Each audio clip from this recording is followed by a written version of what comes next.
excited to work with you and explain how I created Carol of the Bells. This is sort of really earmarked for professionals or for very advanced musicians. A lot of the concepts are exactly the same as I discuss in the beginner and the intermediate levels, although in this case I go a bit deeper into each of these talking points. You'll see there are 11 there, and I also want to encourage you as a player, if you're a pianist, well, play the notes that are there, but regardless of what you play, even if you're a writer, I sort of also want to fold in where I got these ideas from and where I sort of assimilated the voicings from or borrowed the chord progressions from or those types of things. And I have some talking points as well as it relates to improvisation. So let's get started. Page 1, number 1, I already sort of played the entire arrangement in the introductory level here, but let's get right down to it. This first voicing I just love so much. You know, you and I oftentimes when we play a major 7 chord, we tend to be good Girl Scouts and Boy Scouts, and we want to use all of the chord tones. And even when we get into things like adding ninths, what oftentimes jazzers do, especially jazz pianists, is they instantly drop the root. They don't use the root. And why is that? Why is that? I think that oftentimes the root is implied. I think oftentimes if we're playing in a group, the bass player is playing the root. So that very first chord in the upper left-hand corner, the very first measure, that is kind of an unusual choice, I think, because oftentimes B-flat major 7 would be played perhaps this way with an implied root. But that's not the tree I'm climbing here. The tree I'm climbing is this, which is almost a quintal harmony. It's an incomplete chord, but it's got this, look at this, those fifths that are there. And I've put the A natural in there. Another way to think about this that I find very valuable is it's like an F triad with B flat in the bass. And you can hear that in some pop players' sounds. James Taylor comes to mind. Don Grolnick was his pianist for a number of years and had that sort of open sound, or Bruce Hornsby or Mark Cohn or somebody like that will often use these types of voicings. But in jazz, these can be used as well. I don't know if you would call this jazz. I suppose it's jazzy. Next measure. Again, taking two different intervals and then pitting them together, fusing them together. Kind of smacks of fourths and fifths as kind of an approximation of a D minor 7 chord, even though there's no root there. So the takeaway is this for those first two measures. What I would challenge you to do is, gosh, how can you rethink how you normally play a major 7 chord? How can you rethink how you normally play a minor 7 chord? The sky's the limit. There's so many possibilities here. So my challenge to you is, don't fall back on those normal, like, oh, this is how I play B-flat major 7, bang, and you always go to the same thing. Think outside the box. This was a bit of an outside the box thinking thing for me. I started with that motif and then wanted to decorate it from there.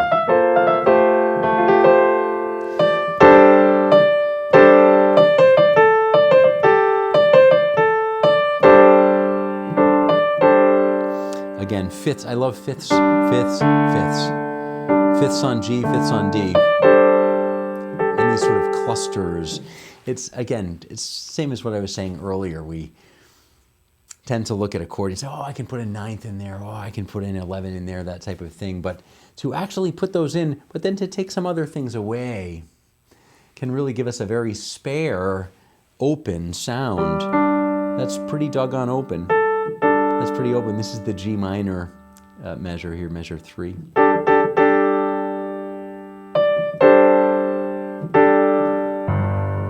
That's a different sound than this, which is a lovely G minor 7. And the last one, of course, D minor.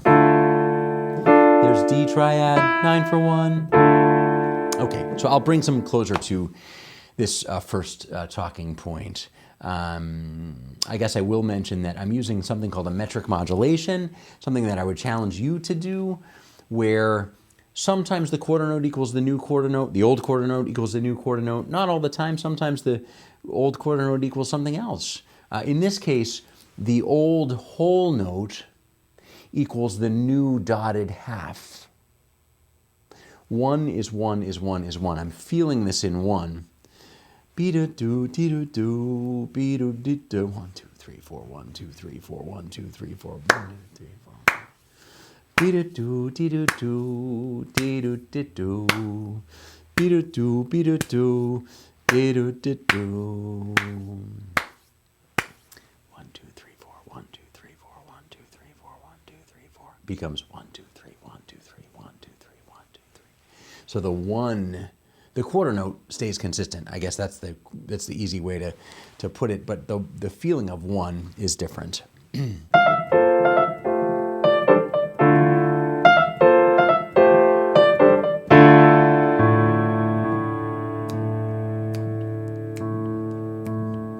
One more time.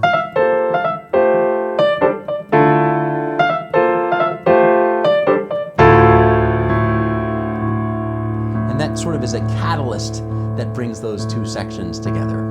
On to the second talking point. Pardon me, I use a line cliche. That's easy peasy. The James Bond line cliche. The third talking point, I use the descending line cliche. The Jim Croce or the Beatles or whomever it is. And then at the bottom of the page, just these sevenths and a sixth. So kind of I think Thelonious Monk was who inspired me first to have the dare to be like, oh man, my left hand is bang, just these sort of stark sevenths, but they sound so delicious in context. So it's really very simple, is the melody, and in the last stave, harmonizing it. It's nothing.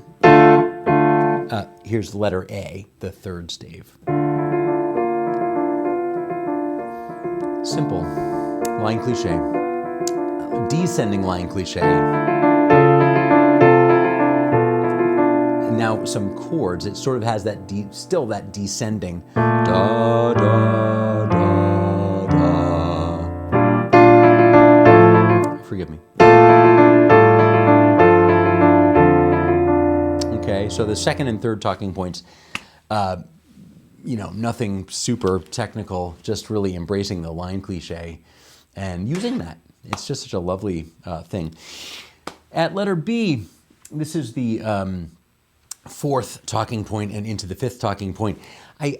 We're so laden with this sort of D minor-esque sort of thing. I wanted to pick one of those apples from the tree that was a very special D minor. This is harmonic minor. Now, I know this deviates from the given melody, but I love that. Pardon me. So I kind of reinterpreted what the original was, but I love that.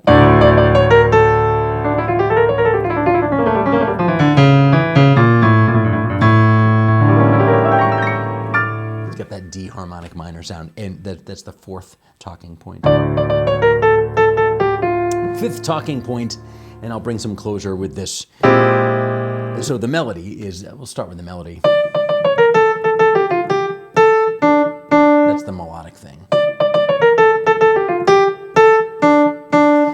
This was harmonic minor. And I wanted to flesh these out. I start with sub 5 of 5. Not a big deal. This is B flat 7. It's sub 5 of the A7, right? So instead of E7 to A7 to D minor, this is B flat 7. Decorated with an upper structure triad. That's like a C triad over B flat 7. Put them together. There's your typical 5-to-1 A7 going to D minor. And I chose to voice I chose to voice it innocuously without the F natural. I think that that's strongly implied based on the context here. So let me bring a little bit of closure to this first segment. Stay tuned for the second and third and fourth segments.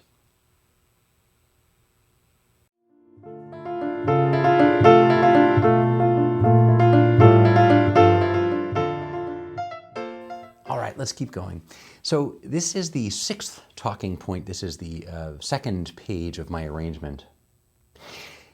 And at this point, I don't really quite remember feeling this way, but at this point I make a conscious decision to kind of go to the light side, albeit it's still minor.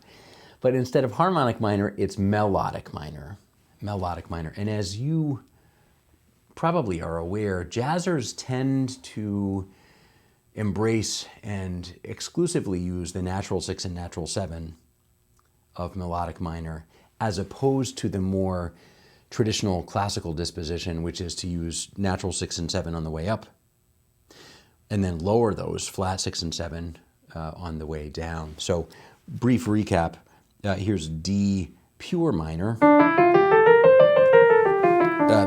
Aeolian, if you will. Notice it's the same as F major. It's the sixth mode, pure. If I raise the 7, it's harmonic. And if I raise the 6 and 7, it's melodic. But again, classical folk, traditional folk, tend to interpret it and tend to practice it this way.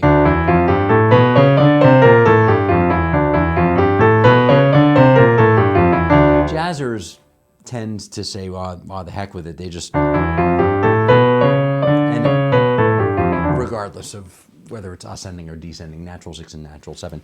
So that's the first point that I want to make about this sixth talking point, which is, I love that B natural and that C sharp. It just brings some lightness to the whole thing.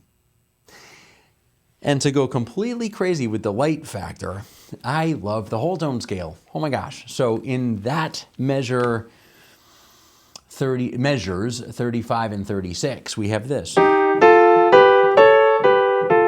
Oh my goodness gracious.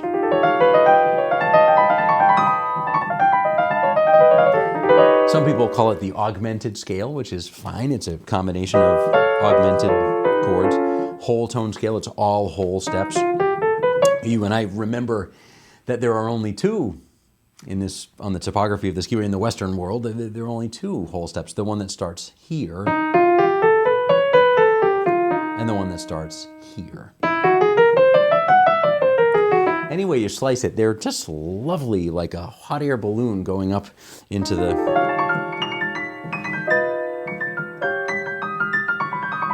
So just from an arranging standpoint, I think these are great points to note. From an improvisatory standpoint, these are great points to note. When do you tap into, when do you want to have something that feels light and ebullient and just floating away? Whole tone, melodic minor, just a really neat sound. So in closure of my sixth talking point, here it is, married with line cliche-ish. This is the left hand, measure 34, measure 35 and 36, measure 37, measure 38. Just kind of a chromatic line that kind of connects that together. Pardon me, fuse that with this. This is measure 34. There's the melodic minor. Whole step, whole step, whole step, whole step. Whole tone scale, whole tone scale. So from the beginning, top of page 2,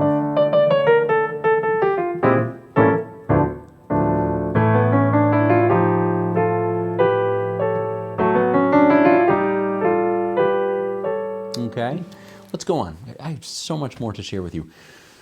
Seventh talking point. Here's the melody. It's not this. It's a harmonization of. So it's an exact sort of transposition. I don't know. It's the same thing as the initial DNA, but starting on A natural. And this time we have this lovely. It's not an obligato, but a kind of a high harmony, which is another interesting talking point. You and I oftentimes experience the primary melody as the highest thing with chords fleshed out below it. But sometimes we forget that the melody can be in the tenor range, or it can be in the, bass range or the alto range. So this is a reminder to me of the beauty of having that lovely sort of Tinkerbell fairy dust on top. It's different than adding that D.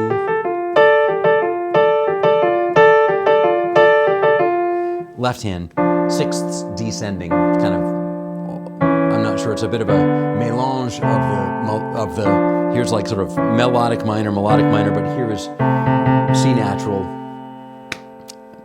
Don't quite know. To me, it just sounded right. Put them together.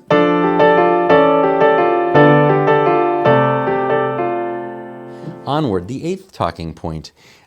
Here we have E flat major 7, A flat major 7, D flat major 7, G flat major 7, constant structure major 7 chords. Constant structure major 7 chords. I love that. Constant structure is wonderful.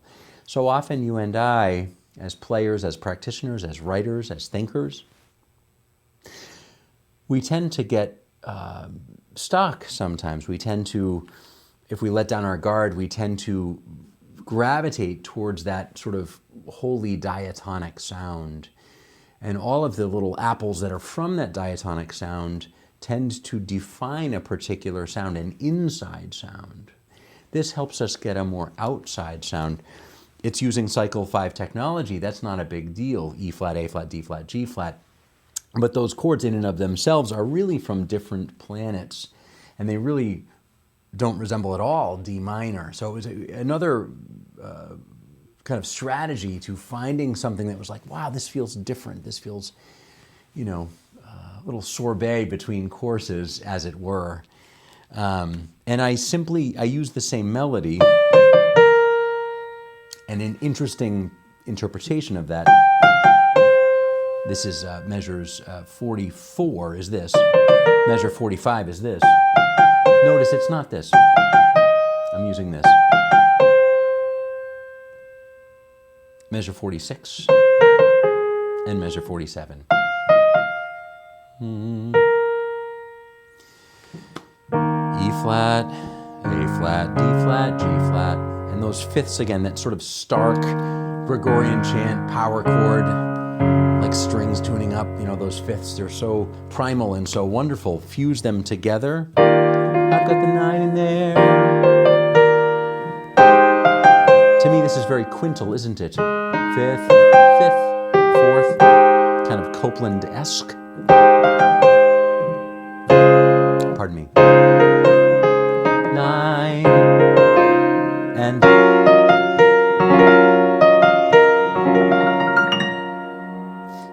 eighth talking point.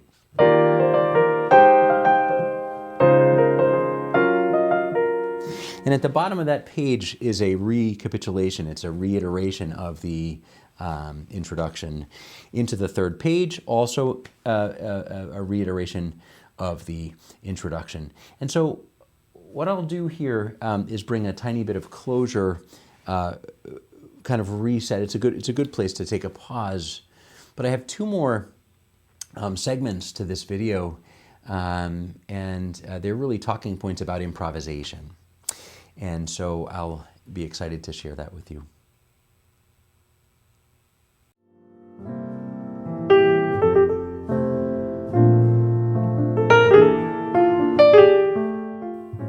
All right, so I hope you're having fun thus far. I'm having a ball. I love it. I could talk about scales and chords and voicings and artistic choices and creative thinking. I could talk about that all day long. So let's keep going. This is the third page of the Carol of the Bells arrangement. And I have a bunch to share with you. This is letter C, rehearsal letter C, measure 61. Oftentimes when you and I, as jazz musicians, see a minor chord, we gravitate towards Dorian. And that's wonderful. There's nothing wrong with that. It's really neat. There's 2 things I want to share with you. One conceptually and one practically. Don't forget that earlier in the piece, I was using harmonic minor and melodic minor. So we, as professional musicians, as advanced thinkers, we should remember that. If we are improvising over D minor, that's fair game.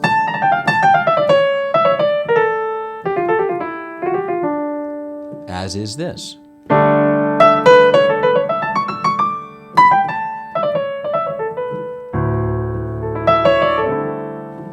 Which of course could be transposed to G, which is the second chord there, G minor.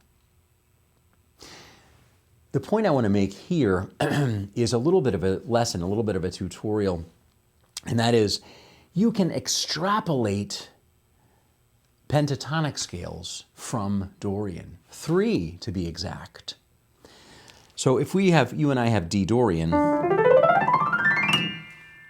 C major scale, if you will, can't we extract this, which is F major or D minor, pentatonic? Couldn't we extract or extrapolate A minor pentatonic? I'm missing one. A G major or E minor pentatonic. This is a great teaching point because you can see I didn't use anything other than white notes. And yet now my vocabulary sounds much more advanced by note choices. And it's not just saying cattle call like, oh, gee, well, this is Dorian. I know all these. They do. All those tones sound great.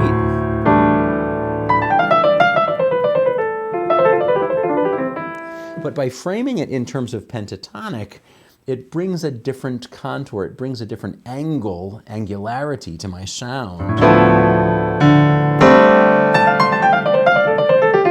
Or,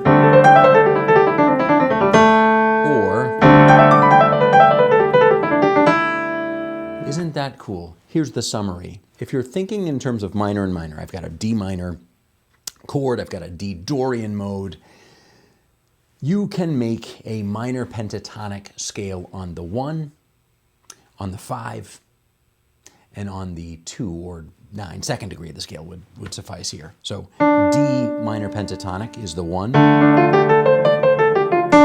A minor pentatonic is the 5. And E minor pentatonic is the 2.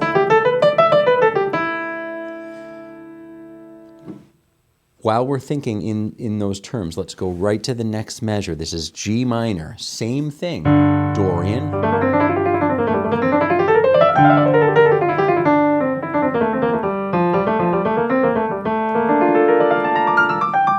There's nothing wrong with that. I find that if we think in terms of D Dorian, we tend to gravitate towards vocabulary, intervallically speaking, that is informed by the Dorian mode. Let's get outside the box. 1, 5, and 2. G minor pentatonic. D minor pentatonic.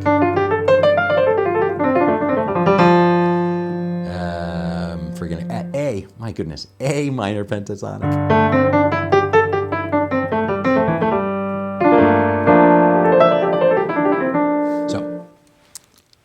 I'm feeling inspired to actually create a separate tutorial on this sort of extrapolation of pentatonic scales, but it's not a hard concept. It really isn't.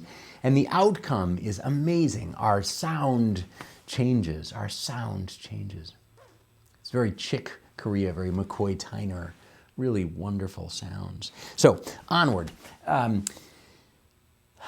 Measure 66 and 67, I often think key of the moment.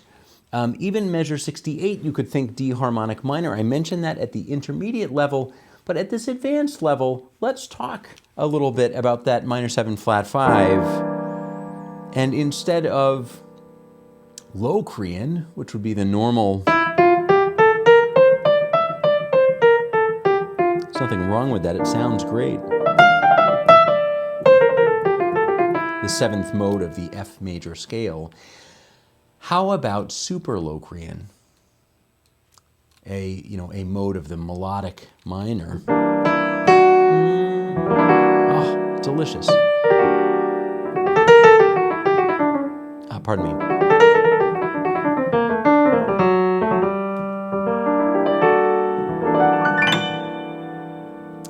So minor 7 flat 5s using super Locrian. And then I want to button things up here. On dominant chords, flat nines with sharp nines, flat nines with sharp nines and flat 13s, all these types of things. My challenge to you is this. 2 challenges. Get to know, when you have a dominant chord, get to know what it sounds like and what it feels like to use the altered scale, and a similar relative, the symmetrical diminished scale, or sim-dim, as some jazzers call it. Let's unpack. Easy. What's the first dominant chord that we experience? A7. So in this solo section, measures 67, 68 is A7.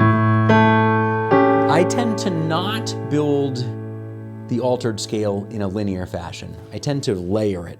So walk through this with me as a means of playing the altered scales. Play the root, the guide tones. That's the 3rd and the flat 7. Not a big deal. Super easy. Then simply drop in every tension, 9, 11, and 13, that has an alteration. 9 could be flat, 9 could be sharp 9. 11 can't be flat 11, that's natural 3. Could be sharp 11. 13 can be flat 13, but can't be sharp 13 because that's a flat 7, right? So we have flat 9, sharp 11, flat 13. Those are our 4 possible altered tensions. Flat 9, sharp 11, flat 13. There's that scale.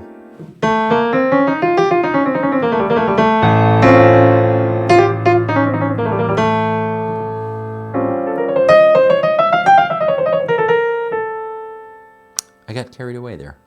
Think that through. There we go. Sorry.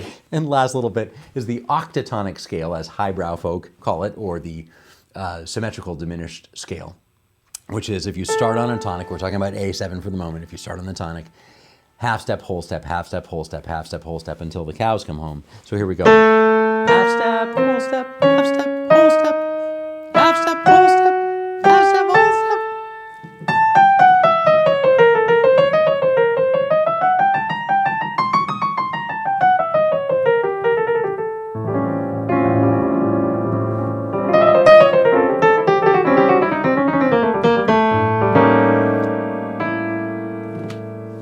There's a slippery slope. I tend to blend them together. Oh, for goodness sake.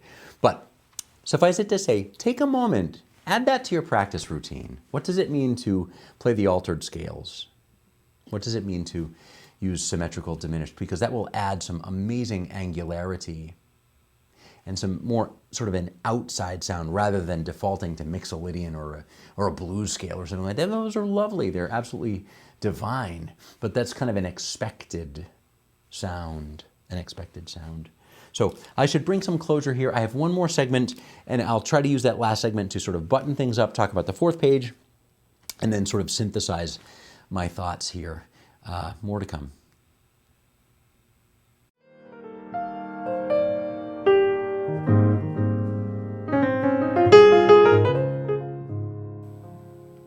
All right, so let's button this guy up. We just have a few more points to cover. This is the 4th page of the arrangement. I hope you're having a good time thus far.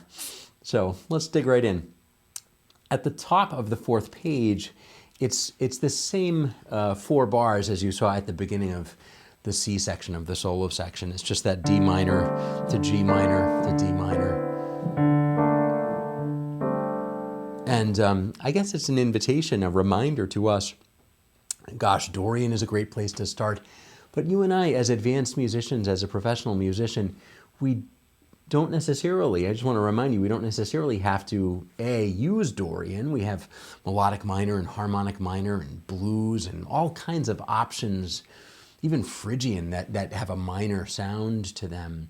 But if you do gravitate towards Dorian, or if you have Dorian under your fingers, you might consider what I had mentioned earlier, which is to extract one of the 3 minor pentatonic scales so that the vocabulary, the outcome, what your sound is like, is a little bit different. So, reminder, and let's just go over this real quick. Like, so if I have D Dorian, sounds great.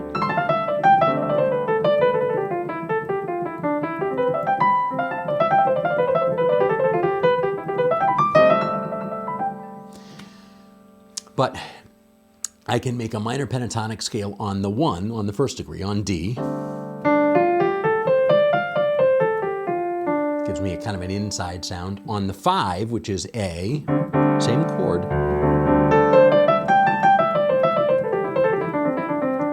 which is kind of cool. Starting to get a tad outside, or a tad a little bit more rich, I guess, because we have the natural 9. And also on the 2, so E minor pentatonic, which is starting to sound really wonderful because I have 9, 11, and 13.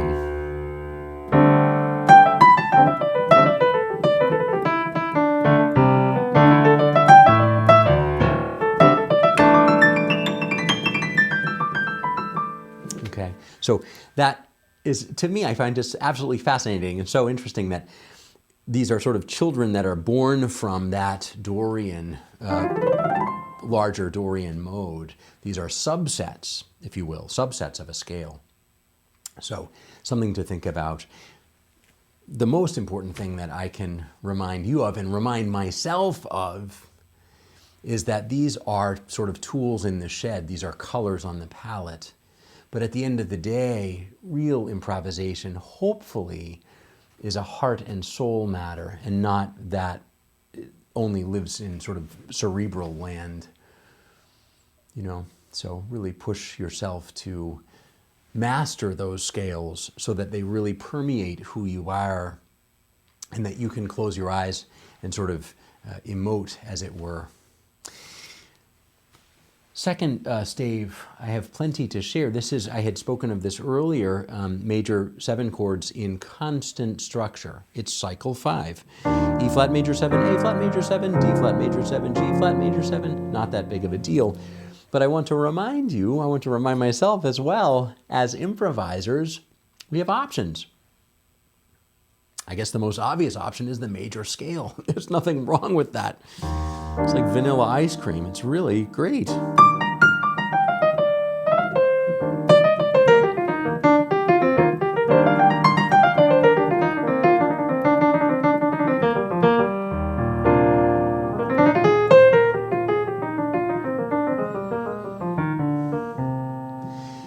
Lovely sound.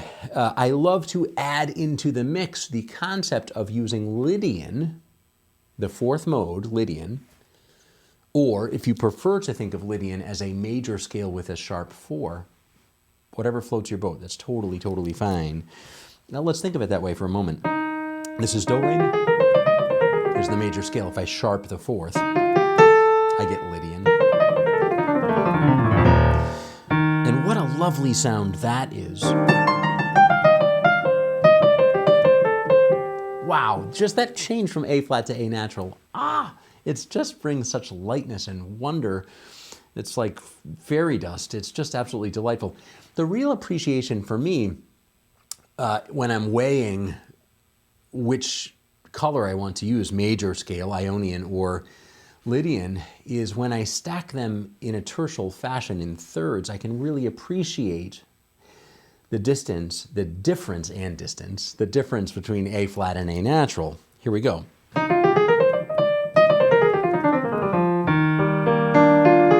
There's the major scale, not a big deal, but if I make the A flat A natural, just listen to that.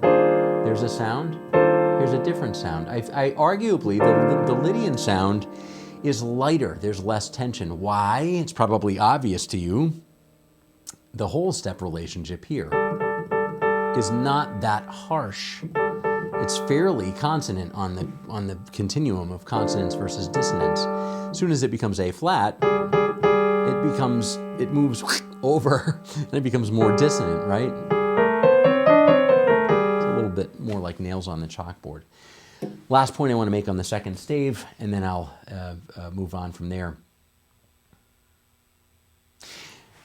I had read an article in the 1990s on about Kenny Warner, the great jazz pianist, and he said, oh, you know, this sound, this is the major 7 sound, major 7 chord of the 90s. I'm not sure actually where I read that, but so this is major 7, but you're sharping the 5th. We're sharpening the 5th. What a lovely sound. So you have, here's exhibit A, E flat major 7, A flat major 7, D flat major 7, G flat major 7. If I sharp the 5th of each of them, it's a slightly different but a wonderful sound. Oh, baby.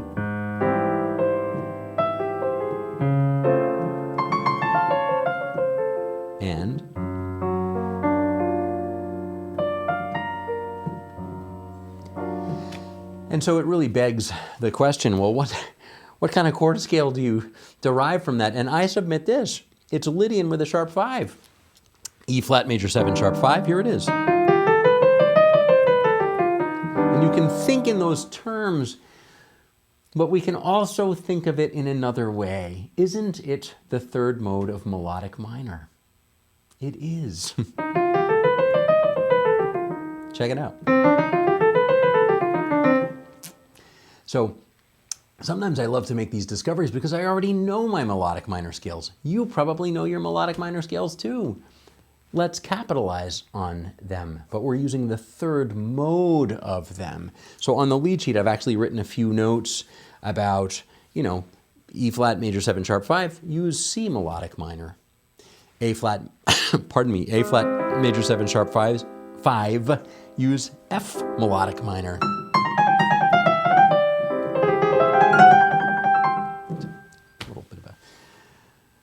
Change. Lastly, we have to get back. We got to get back home. How do we steer this ship and get back home? So I'm just going to use reverse engineering of the metric modulation that I already introduced. I had introduced earlier where the old dotted half becomes the new quarter. Well, let's do the opposite. The existing quarter needs to become the new dotted quarter to get me back to my DC. So I have this in, this is the 11th talking point measure number 82, where we have this kind of a nice loose swing type of thing here, but it's really emphasizing the ba, ba, ba, the quarter note. And when I get to the bottom of the page at 86, I now have this. Boom, boom, boom, boom. So again, it's very quarter note centric. And the 8 bars that are written in 3/4 sound exactly the same as those 2 bars. Bing, bing, bing. And that's the sort of aural or illusion, I guess is what it is, an aural illusion, where you had this, and earlier it was ding, da, ding, and now it's this. Bing, ding, ding, ding. 1, 2, 3, 1, 2, 3, 1, 2, 3, 1. And that gets me back home. I hope this was a helpful video for you. I hope it was a fun video for you. I hope that the things that I've mentioned are useful to you and that bring you joy when you play this piece or improvise over this piece. I'm very appreciative of your support. Thank you for continuing to be a Patreon member. If you have friends or colleagues or other musicians, or maybe you even have students, if you're a teacher, that you think would find this program valuable, I hope you will share and spread the word. I have a new solo piano arrangement in the works right now. I'm going to post it later this month, and it will be ready and available to you the first week of January. So I'll see you in the new year. Until that time, happy holidays, and again, thanks for the support.